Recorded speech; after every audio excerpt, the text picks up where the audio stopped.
ganda. Tita. Hello po! Happy birthday. Hi, Barbie. Together, and we are so excited to know more about Saving Cherry. So of course, before we start, syempre, I would like to hear from Sir Keith and Direk Ivan if you guys wanna share a few words or welcome our guests po before we start. Go ahead po. Yeah, first of all, thank you to all of you for joining us today for the Grand MediaCon of Saving Cherry. I know there's a lot of traffic, so thank you for making the effort. Here at Regal, we really wanted to make this movie because one, we wanted to do a comedy that can hopefully make people laugh and laugh a lot with their family and their friends. But at the core of the movie, I think it's something also very real.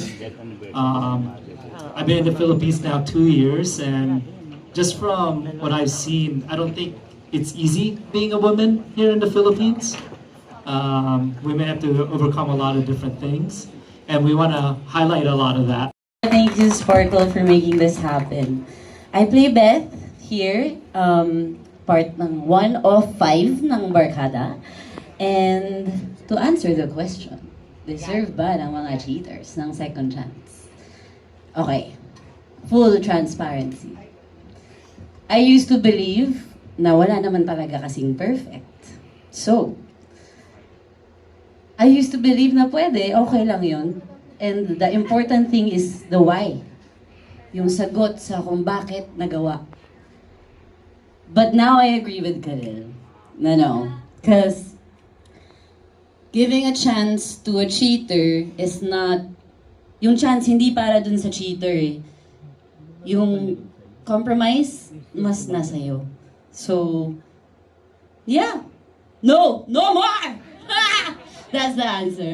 No more. Palakpakan po natin, Mikey Thank you. Kitos! Love it, empowered. Yes. Ako na. Okay, go Sasa girl. Kala ko magiging podcast eh. Diyos ko, nakakaloka. Itag nyo na lang tag nyo na lang. To be completely transparent. Hi, my name is Sasa Girl. Sa totoong buhay, mahiyain ako, pero ngayon, I'm playing Marta, ang pinakalutang ninyong tropa. So, to answer the question, do cheaters deserve a second chance? Kung si JC, oo. Ayun! Napakarupok! Wala tayong magagawa dyan. Diba? Alam mo, ang lala na naging relationship namin. Relationship? Ayun na, nag-iba rin kwento. Hindi, wala lang. I mean, in honesty, hindi talaga. Ayun, it's a no for me. Pero kung si JC nga, ewan ko, mapapaisip ako dyan.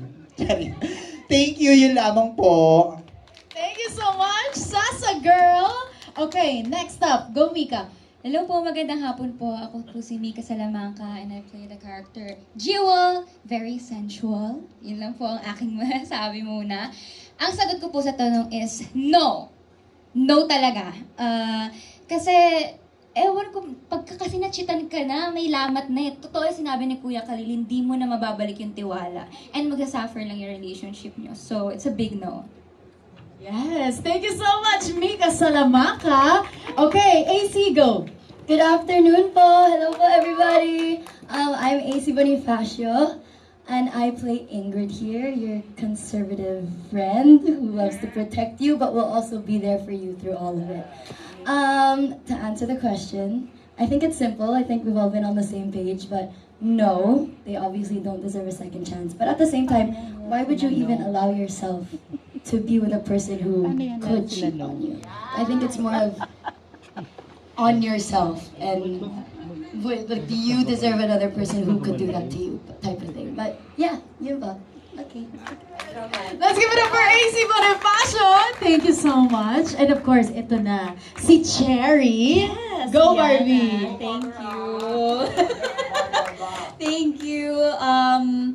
Una po sa lahat, ngayon pa lang ay nagpapasalamat na po ako dahil yung mga telepono nyo yan, alam kong mamaya, bukas, ilalabas nyo na yan para tulungan kaming i-promote ang aming pelikula.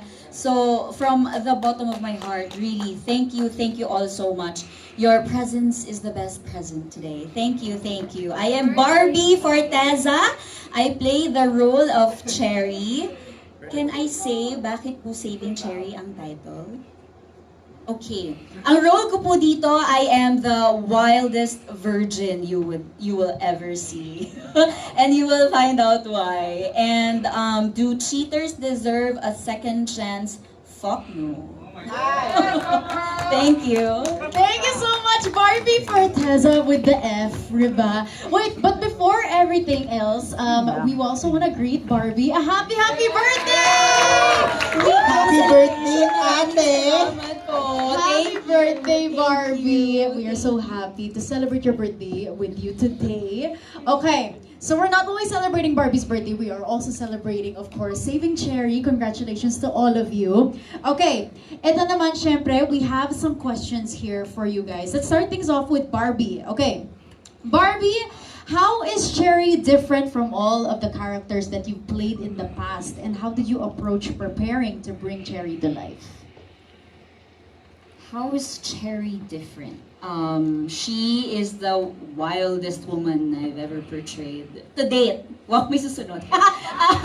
To date. May mas wild pa. No, yun. Siya yung wildest and most freeing, I think, for me. And lahat yon pinagpapasalamat ko kay Direk Ivan. Kasi not just yung role, pero yung freedom of approaching every scene. Binigyan niya kaming lahat ng buong laya as to how we understood every scene. Nakinig siya sa amin. He is a really good captain. And we all, thank you so much. And also to Regal, comeback ko po ito sa Regal. So thank you again. Maraming salamat po. Yun. Uminom nga at my place. We were all working together. And from my experience sa acting talaga, diretso kasi akong tao. Kailangan kong sabihin diretso kapag ilang ako sa kan. Kapag we were gonna work together, I have to tell you. Because that's how I become more sincere also. Kaya ko maging totoo. So, Wala eto na. eme kumbaga. Diniretso ko si Sasa na parang, alam mo dati nainis ako sa'yo. Correct. Lasing ka na nun, Day. Nakakaloka. Ay, hindi pa. Ako, lasing na ako nun. And then at the moment, parang nagpalakpak itong si Barbie, si AC tumawa. And then I had to acknowledge lang na before, it's not a secret naman na hate ako sa isang... Dahil sa thesis, sabihin mo na, Diyos ko naman. Yung thesis. Yung thesis. Di ba may issue kasi siya dati? Nung pandemic. Pero si Sasa, ginawa ng content. Oo, sinakyan ko. Eh, di naman kami close Sabi kasi. ko, sino ba tong Oo. Sasa girl na to? Hindi kami close. Kung sakyan niya yung hate sa akin, parang, close pa tayo, te. Ganun talaga. Sabi ko, ganun talaga. Noong mga oras na yon medyo nangangailangan pa ako ng maraming clout. Oo. So, clean out, chase kita, girl. Pasensya na. Oo. Pero that's what made us close. So, talking about it that night, Sana nga hindi na lang kita kilinos eh. Ay, nagsisigaw! Ang annoying mo sa set, totoo lang. oh my God! Charot. Uy, magdi na kayo para sa mga podcast natin. Okay, sige, sorry. Marami pa. Oh, nakita na natin yung mga chika. Already, the next start lahat. So, first of many hangouts na din yun at my place. And umabot na din kami sa labas. And yeah, and I think that really helped with our rapport on screen din. Kasi mas hindi na ako nahihiyang hawakan mukha nung mga to, like mag-adlibs in the middle of the scene. Nakatulong, di ba? Close na kami ngayon, nakakainis. Pero yeah, yun po, isa pa lang yun sa mga kwento. Medyo malakas yung tension ng moment, pero winner naman, di ba? Okay, good ending. Good job. Grabe, parang is this a sneak peek of how your barkada is like sa movie? Magano talaga kami, promise. Sneak peek pa lang to. Oo, bongga. Mas problematic yung mga pinagagawa namin off-cam. Ay, Oo, off-cam, mas promise. problematic. Kesa di... Na nabuo namin, makikita niyo talaga sa pelikula. Perfect. I love it. Thank you guys so much for sharing. Wait, gusto namin malaman, anong scene yun? Para we can watch out for that. Gusto namin malaman like... Hindi, na walang... Medyo malapit siya sa ending. Okay, noted. Basta guys, medyo malapit sa ending, makikita na natin yung off-cam, chemistry Yun na yun. nila. Kami Yun na na yun. yun. Yes. Okay, very exciting. Again, out on September 2, 2026. Okay, ito naman, thank you so much girls for sharing. Okay, for Direk Ivan, this is for you. Okay, so of course, Direk, kanina mo pa sinasabi na this is like one of the best casts you've had. This is a dream cast. How was it like working with them, and were there some things na you discovered about them that you never thought you would? Go po, Direk. Well, yeah, as I mentioned, I'm very proud of this cast. But more than anything, like at the end ng shoot, I became a fan of each and every one of them. Lagi kong sinasabi kapag nagkakwento ako, magagaling silang mga aktor, pero lagi akong nai-impress kapag mas mabuti silang tao. At nabigyan ako ng chance na makilala sila on a personal level, and mas nagiging fan kasi ako bilang tao at director na, kaya kang magaling kasi mabuti kang tao. And I've learned throughout the years na a good actor must be a good person. Like, you have to be a good human being, and itong mga kasama ko, mabubuting tao. Kaya din siguro maganda yung energy on set. Kahit mahihirap yung eksena, it feels easy lang, I believe, when on set. Ang mga surprises, I think, iba kasi yung comedy. Like for example, we know Sasa as magaling mag-comedy, pero ibang yung humor niya dito. Each and every one of them, ibang-iba yung humor na hindi nakasanayan ng tao. Like for example, Mika, like the biggest surprise is may comedic timing siya. Like she knows how to punch her lines pagdating na pag sa kanya na yung punchline na hindi ko akalain. Alam mo, sabi ko nga sa kanya, mag-comedy ka ba? Like, she is a revelation. Even AC, like, Padating. like even AC, like, may mga ad-libs siya na parang, okay yun na. Parang, okay yun na. And with Mikey, like, meron na siyang comedy, papanood na natin siya sa Encantada, sa Sangre. Pero iba kasi yung role niya dito. Like, very like, she plays a mom. She plays a young mom.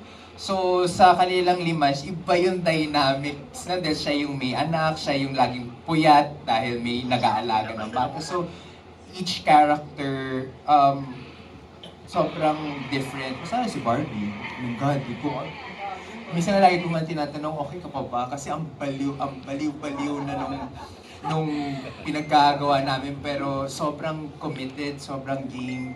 And yun nga, even with JC and Khalil, no? Khalil, like, he's so, like, kind, charming, just a good human being. And then, yung role niya is, an imperfect, ayaw sabihin cheating, imperfect husband,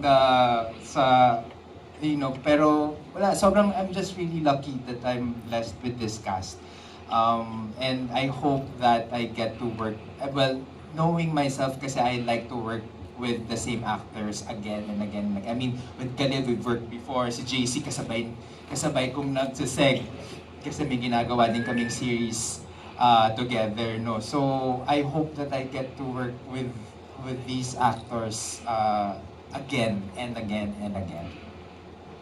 Direk, kamusta yung selection process with your cast? How was it like for you? Meron ka na po bang like na-envision na, oh shucks, ito si AC, pwede dito, si Mika dito. How was it for you, Direk? Well, with that, I had the help of Miss Rosel and Sir Keith and JP na combining everybody, no? Yung pinaka head-on talaga na, I think that was one night tumawag si JP sa akin. Sabi niya, Ivan, okay ba sa'yo si Barbie? Tapos may sinabi ako apelyido. Ay, hindi siya. I mean, si Corteza. Sobrang game. Sabi ko, game. Kailan mag-pitch, kailan ngayon. Sobrang akong na-excite. In terms of kung sino man yung sure, nung sinusulat ko siya, ay, hindi, no shade yun, no shade yun. Joke lang po. Oh, sorry sir, no shade. Inisyo agad. No, shade yun kasi akala ko dun siya. Kasi siya yung top of mind. Tapos nung sinabi na Fortesa, okay, go game. I mean, either, walang shade yun. Sorry. Walang shade. Pero kumbaga, ang medyo na-visualize ko nung sinusulat ko siya because I like nga to work with the same actors again and again. Ang sure lang ako is Khalil. Nung sinusulat ko yung part ng husband, na cheater.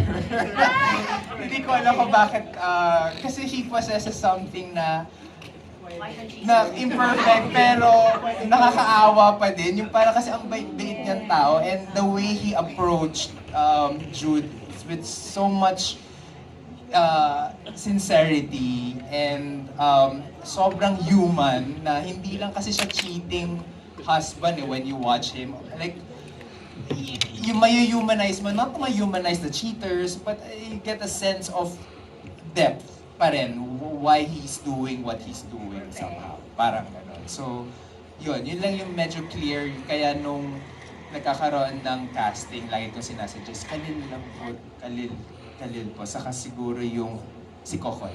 Kasi nga, I've worked with Kokoy.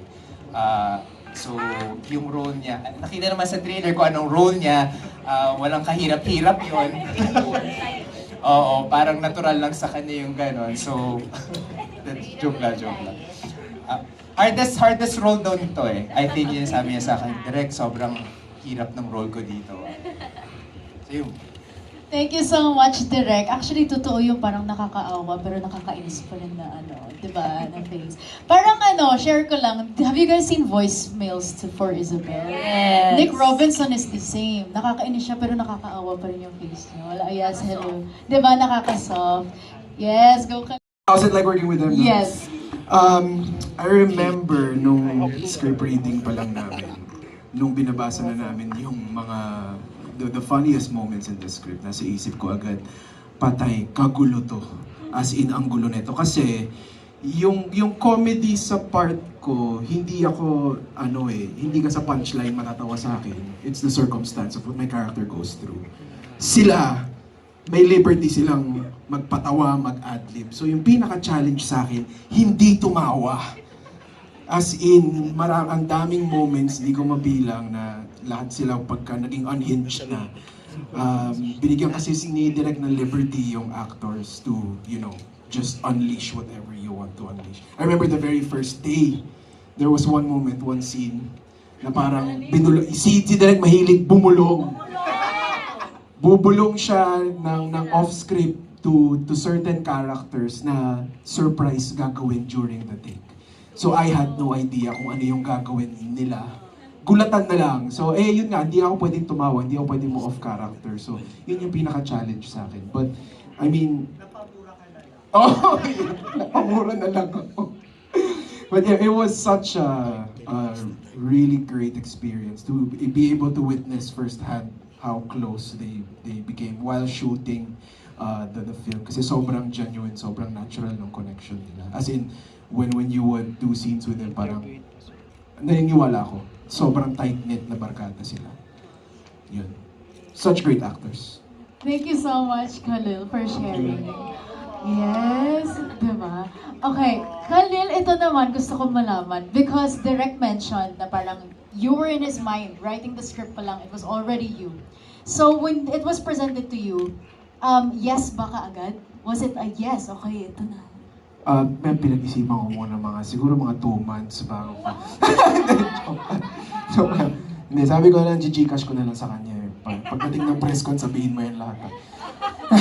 No, I worked with Direk Ivan on Love vs. Stars before. And I remember clearly my experience there working with him. It was such a great experience kasi he really values the actor and director collaboration, which I love.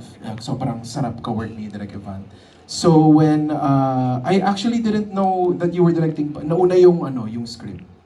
Nauna yung script, tapos sinabi na si Barbie yung si Cherry. Tapos I said, yeah, okay, let's do it.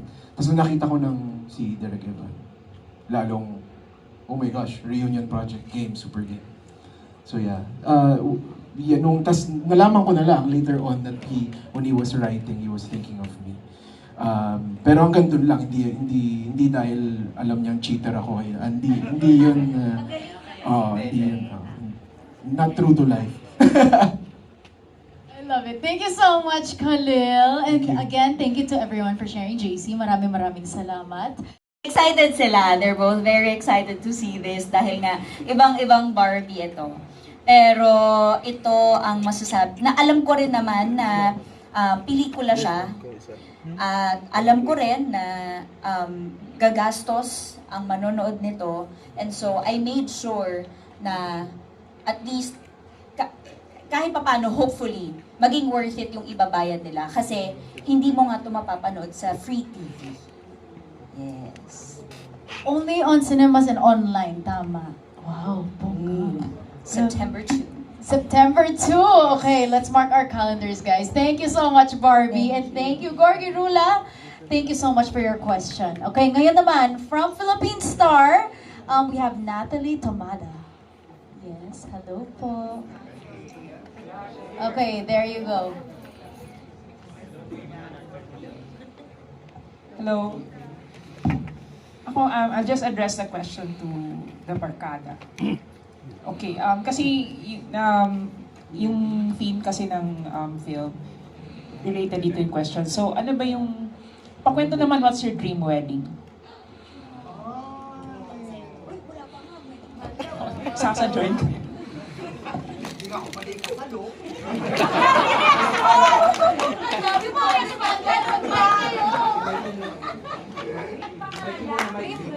Dream pala. Oh, dream wedding? Alo, wala pa ako doon.